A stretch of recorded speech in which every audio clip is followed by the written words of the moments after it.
Hey, I am going to do a really quick video, which will probably be really awkward because I'm going to try to hold my phone and do everything myself. But I got this Dynamat stop license plate rattle.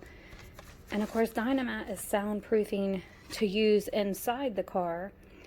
And on my last install, I had a lot of trouble with rattle on the license plate with an audio system in the car.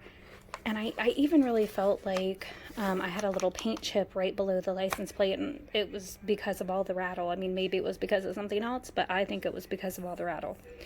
So when I was Googling Dynamat to buy just for my new install on my new vehicle for inside the door panels, like the regular Dynamat, this came up on the Google results, and I'm going to try it. I figure it can't hurt. I really want to stop that license plate from damaging my new car.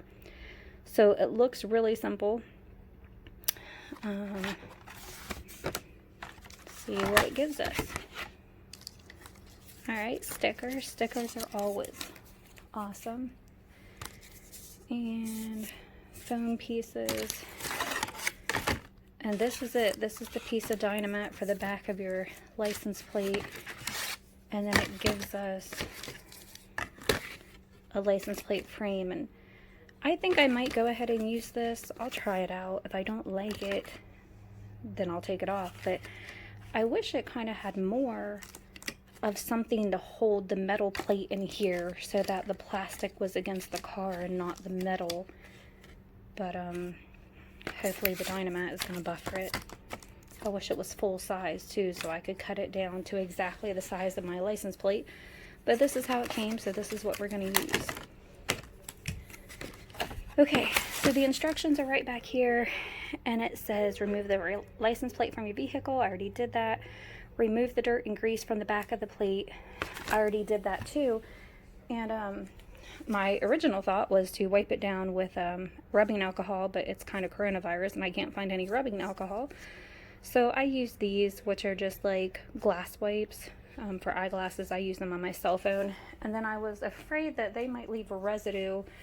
So after that, and it got the dirt off, I used one of these alcohol wipes to hopefully not leave a residue.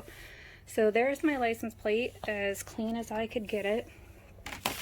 And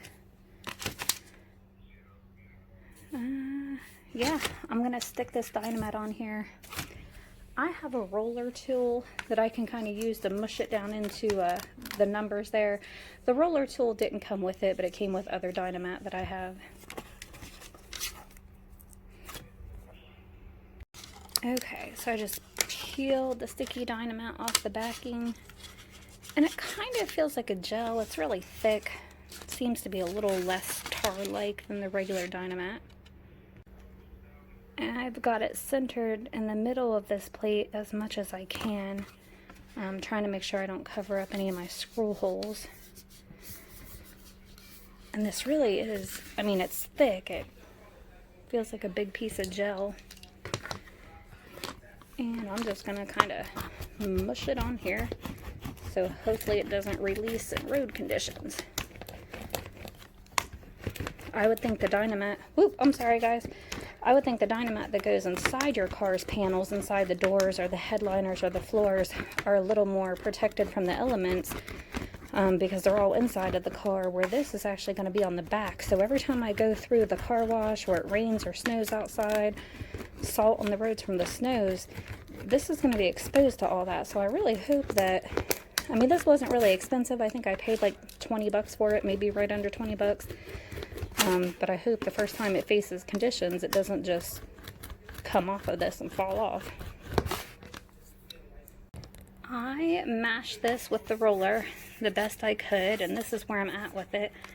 I think it's on there pretty good. Doesn't seem like it's going to come off. The next step of the instructions say to take these neoprene strips that came with it and actually put them, here's the instructions, put them onto this black frame, and then the license plate would go on here and then put it on the car. And I'm gonna completely go off of the instructions. always the famous last words, right? But I am more worried about protecting my car, the paint on my car, from the metal plate than I am just cushioning the metal plate against the plastic. I mean, that might dead and rattle, but I don't want the plate to rattle against the car. So I'm going to put these strips onto my metal plate and then put the plate in the frame and hopefully have these as an extra padding between the metal and the paint of my car. So I went ahead and put the license plate in the black plastic frame from Dynamat, so I could kind of see if it was going to cover up any of this metal edge. And it really doesn't. I mean, I guess it is kind of in there, but I'm still going to put these on the metal and not on the plastic. So here we go. So these were really easy to use. They just peel off the backing and they seem really sticky. I put one here, here, here, and they have a little bit of thickness to them, so I'm really hoping that this protects the paint of my car from the metal license plate when the audio is playing. A little hard to do one-handed, and I don't really think that's centered, but I would say the only worry about any of this is that if it gets out in the weather, it just comes off. But that's it. It's completely installed. I'm going to put it on the car. And actually, the audio system isn't even installed yet. Everything's sitting here waiting for the new install. So when it's up and running, I'll have to let everybody know what I think about this, if it works. If not, still super cheap.